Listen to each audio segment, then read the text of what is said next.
Assalamualaikum warahmatullahi ta'ala wabarakatuh. Ahlan wa sahlan wa marhaban bikum jami'an. Ikhwati al-kurama al-fudala, sahabat-sahabat sekalian, kembali lagi bersama kami di Pondok Belajar. Kali ini kita akan lanjutkan lagi pembahasan tentang kalimat, ya, bagaimana kita membuat struktur kalimat di dalam bahasa Arab, ya teman-teman. Baik, di pertemuan sebelumnya kita membahas, atau dalam bahasan nahwu kita membahas tentang mengenal jumlah, gitu ya, mengenal kalimat di dalam bahasa Arab.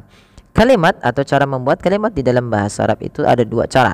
Yang pertama kita namakan dengan kalimat ismiyah, atau kita kenal dengan jumlah ismiyah, dan yang kedua kita kenal dengan istilah jumlah fi'liyah.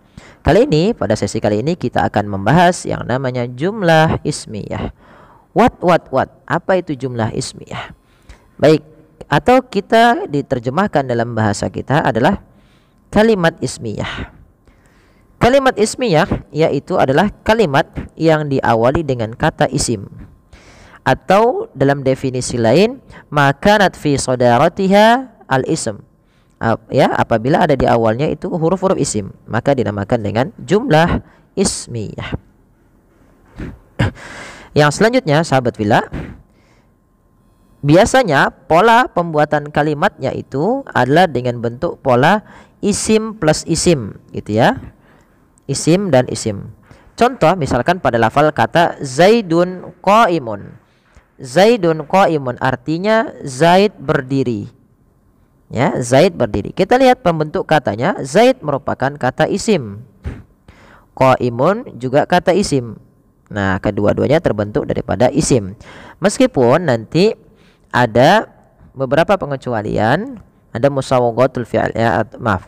Nanti itu maksudnya misalkan dalam bahasannya juga misalkan isim dengan fi'il, gitu ya, tapi didahului dengan isimnya juga, gitu.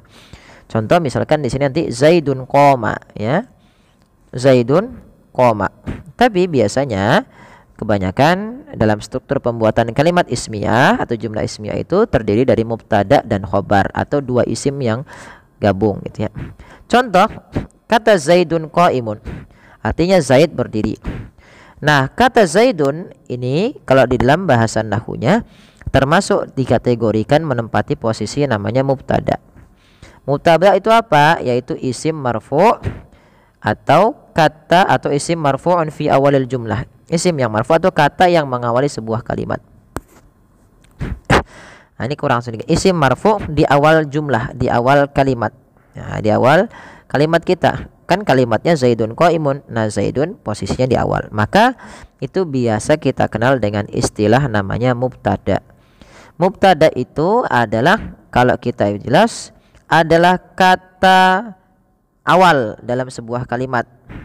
Ya, kata awal dalam sebuah kalimat. Misalkan juga bisa kita ambil contoh lainnya. Misalkan kita ingin menjelaskan begini, atau misalkan kita ingin menjelaskan misalkan al-baitu, gitu ya. Al-baitu jamilun artinya apa? Rumah itu indah. Kata al-baitu merupakan kata mubtada. Kenapa mubtada? Karena posisinya di awal kalimat. Dan perlu kita fahami, mubtada itu harus yang namanya ma'rifah. Kata bendanya sudah ditentukan dan sudah difahami. Maka misalkan pada lafaz Zaidun qaimun, mubtada, ya, qaimun itu dikenal dengan istilah namanya khobar. Khobar itu apa? Khobar merupakan kata penjelas. Kata penjelas dalam sebuah struktur kalimatnya. Ya, misalkan dia menjelaskan kata kondisi awal.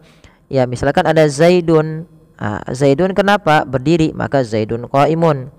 Misalkan rumah, ya, rumah itu misalkan kotor, maka bahasa Arabnya al-baitu, kita tambahkan kalimat selanjutnya kotor dalam bahasa Arab wasikhun, maka al-baitu wasikhun, rumah itu kotor. Atau misalkan masjid, masjid itu bersih, ya, maka al-masjidu nazifun. Nazif dalam bahasa Arab diartikan bersih. Nah, maka kita lihat pada kata Zaid namanya mubtada, dan kata qaim, ya, qaimun artinya itu khobarnya yang menjelaskan. Maka Rumusnya juga dalam membuat kalimat di dalam bahasa Arab itu M dan K, yaitu mubtada plus khobar yang terdiri dari kata isim ditambah dengan isim. Nah, inilah yang dinamakan jumlah ismiyah. Nanti mungkin ada penjabaran-penjabaran yang lainnya yang berkenaan dengan misalkan dia terbentuk dari terbentuk dengan kata kerjanya juga, misalkan Zaidun qoma. Ya, Zaidun qoma. Nanti kalau kita jabarkan misalkan Zaidun tadi mubtada, koma gitu ya.